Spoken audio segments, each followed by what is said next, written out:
안녕하십니까. 젊은 시가입니다. 지금 박근혜 전 대통령의 사면으로 인해서 떠들썩합니다. 4년 8개월 동안 본 척도 안 하던 민주당이 왜 갑자기 깜짝 특별사면을 결정했을까요? 심지어 이낙연이 사면 얘기를 꺼냈다가 민주당 지지자들로부터 몰매를 맞기도 했지 않습니까? 제가 항상 여러분들에게 젊은 시각을 가져야 한다고 말씀드렸습니다. 그 말은 나이가 젊고 많고가 아니라 눈에 보이는 그대로를 보지 않는 비판적인 시각을 지녀야 함을 의미합니다. 이번 박근혜 대통령의 사면은 다음과 같은 의도를 갖고 있습니다. 첫 번째, 우파의 분열입니다. 이제부터 이재명의 손가락 혁명군들은 윤석열 후보가 박근혜 대통령이 감옥에 가게 한 주범이라는 댓글로 도배를 할 것입니다. 끊임없이 우파를 분열시키고 내분을 조장할 것입니다. 두 번째, 이석기의 가석방입니다. 지금 이 문제가 몸통입니다. 이석기 전 통합진보당 의원의 가석방이 묻히고 있습니다. 그래서 제가 집중적으로 다뤄보려고 합니다. 왜 이재명과 민주당은 선거 2달을 앞두고 이석기를 석방시켰을까요? 그것은 이재명의 정치적 고향이라고 할 수 있는 경기동부연합을 통해서 이해할 수 있습니다. 여러분들께서 저를 30만까지 키워주셨으니까 저도 보답을 하고자 합니다. 아무리 당내 문제로 혼란한 상황이더라도 우리가 힘을 합친다면 반드시 이길 수 있습니다. 그러면 시작합니다. 2017년 민주당은 제19대 대통령 후보 경선을 진행합니다. 당시 탄핵정부 여파로 이번 경선에서 이긴 후보가 대통령에 당선된다는 분석이 나왔습니다. 문재인이 60%의 득표율로 압도적인 승리를 했지만 이재명이 21.2%를 기록하며 당시 전국적인 인지도를 자랑하던 안희정 후보와 불과 0.3% 차이밖에 나지 않았다는 것입니다. 그러니까 이재명의 약진이 두드러진 경선이었습니다. 그런데 참으로 신기한 것은 모든 후보가 민주당의 당 컬러인 파랑색을 강조했다면 이재명은 주황색 명찰과 플랜카드를 흔들었다는 것입니다. 주황색은 너무나 잘 알려진 통진당의 색깔입니다. 이석기의 정당 말입니다. 역으로 분석해보자면 이재명은 기존의 민주당 지지자들이 아닌 통진당 세력을 중심으로 민주당 내에 뿌리를 잡았다고 볼 수 있습니다. 그럼 이제 어떻게 이재명이 통진당과 손을 잡고 지금의 세력을 구축했나 찾아보겠습니다. 2010년 이재명은 민주당 후보로 성남시장에 도전합니다. 그런 당시 유력한 경쟁자였던 민주노동당 김미희 의원이 이재명과 야권 단일화를 하면서 결국 이재명은 성남시장에 당선이 됩니다. 그러면 이재명이 성남을 인수해야 할 것인데 그 인수위원장에 김미희 민노당 의원이 임명됩니다. 이재명 성남시장 인수위원회 명단을 보겠습니다. 위원장의 김미희, 대변인의 민중의 소리 대표 윤원석, 인수위원회 전 민노당 정책위 의장 이용대, 사회동향연구소 대표 조양원. 이 조양원은 이석기 사건으로 징역을 살았고 저 사회동향연구소는 여론조작으로 기사를 탔던 곳입니다. 자세한 내용은 제 채널의 최근 영상을 참고해 주시기 바랍니다. 그리고 한용진 전 경기동부연합 공동의장이 함께하면서 이재명은 민주노동당 경기동부연합과 한 배를 타게 됩니다. 그렇다면 이제 이석기와 경기동부연합 그리고 이재명에 대한 커넥션을 보면 왜 이재명이 이석기를 가석방시켰는지 의문이 해소됩니다. 민족민주혁명당이라고 있습니다. 주사파이 대부 김영환이 만든 지하조직입니다. 혹시나 해서 말씀드리는데 지금 윤석열 후보를 돕고 있는 김영환, 인재영입 위원장님과는 동명이인입니다. 이 민혁당은 지역별로 조직을 관할하고 있습니다. 그 중에서 이석기는 경기권을 담당하는 경기동부연합의 수장입니다. 그러니까 민혁당이라는 큰 지하 조직이 있고 그 중에서 이석기가 그 하부 조직으로 경기권을 담당하며 세력화했다는 말입니다. 그런데 여기서 핵심은 성남입니다. 단순히 이재명이 성남시장이 되었다. 그런 게 아니라 성남은 이석기가 잘하는 곳입니다.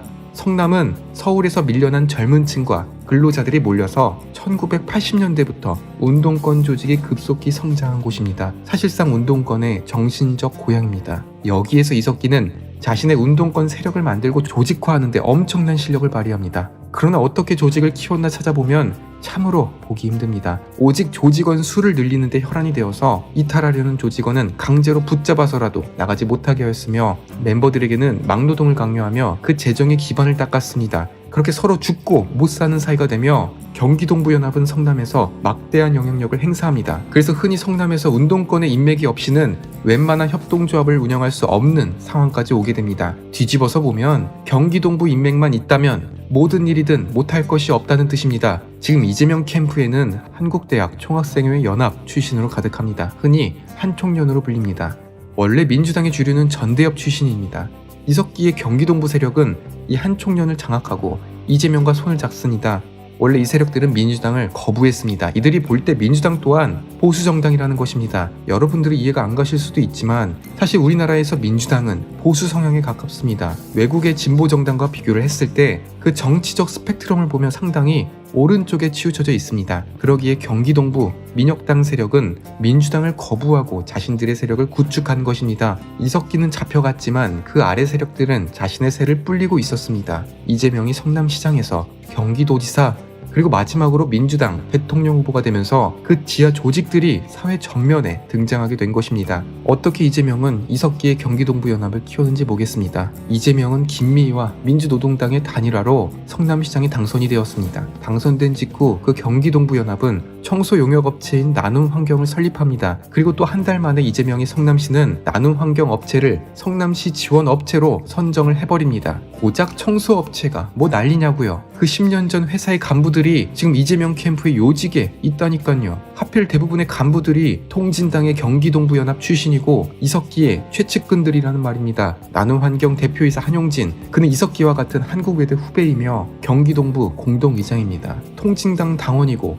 민혁당 사건으로 복역을 했습니다. 그리고 2008년 광우병 그 시위를 주도한 인물입니다. 이 한용진은 이재명의 성남시장 인수위원회 위원으로 들어갔다가 곧바로 나눔환경을 설립하고 성남시에서 위탁업체로 선정이 된 것입니다. 성남시가 추진하는 청소 용역을 이 업체가 독점하게 됩니다. 얼마나 뻔뻔하게 추진했는지 당시 통진당의 토론회에서 민노총 모 위원장은 이재명을 저격하면서 한마디 했습니다. 지금 이재명이 김미희를 대놓고 밀어주고 있는데 적당히 하라고요. 그러나 성남시는 공정한 공개 입찰을 통해서 객관적인 심사를 거쳐서 선정했다고 변명을 합니다. 다른 간부로 윤용배, 똑같이 외대 후배이며 경기동부 공동의장 출신입니다. 민노총 사무처장도 역임합니다. 정영주, 이 사람이 바로 경기동부의 실세입니다. 민중의 소리 아시지요? 지금 이재명을 대놓고 밀어주는 좌파 언론 말입니다. 그 대표 출신으로 민노당 경기도당 위원장입니다. 송호수, 이 사람은 CMP 전략그룹 이사 출신입니다. 이석기가 만든 여론조사기관 STI의 모기업입니다. 그러면 보세요. 그림이 그려지지 않습니까? 이재명과 김미희는 성남시장을 두고 경쟁을 하던 사람이었습니다. 그런데 그 김미희가 갑자기 야권 연대를 한다며 이재명 밑으로 들어갔고, 이재명은 경기동부 세력, 이석기 측근 인사들을 성남시장 권한을 이용하여 막대한 특혜를 줍니다. 이재명이 성남시장에서 도지사, 대통령 후보로 크면서 그 경기동부 세력들을 각종 공공기관에 꽂아줍니다. 지금 이재명의 파워가 바로 이석기의 세력에 기반한다는 뜻입니다. 그래서 제가 오늘 급하게 영상을 만들었습니다. 박근혜 대통령의 석방에 감춰진 이 진실 말입니다. 다음 영상에서는 이재명을 밀어주는 또 다른 세력, 이해찬계와 유시민계, 친노에 대해서 영상을 다뤄보겠습니다. 솔직히 말씀드리면요, 오늘 원래 다루려고 했던 내용의 30%밖에 다루지 못했습니다. 그 어느 방송에서도 듣지 못하는 이재명의 아주 은밀한 내막까지 샅샅이 파헤치겠습니다. 저를 30만까지 키워주셔서 진심으로 힘이 납니다. 지금까지 시청해주셔서 감사드립니다.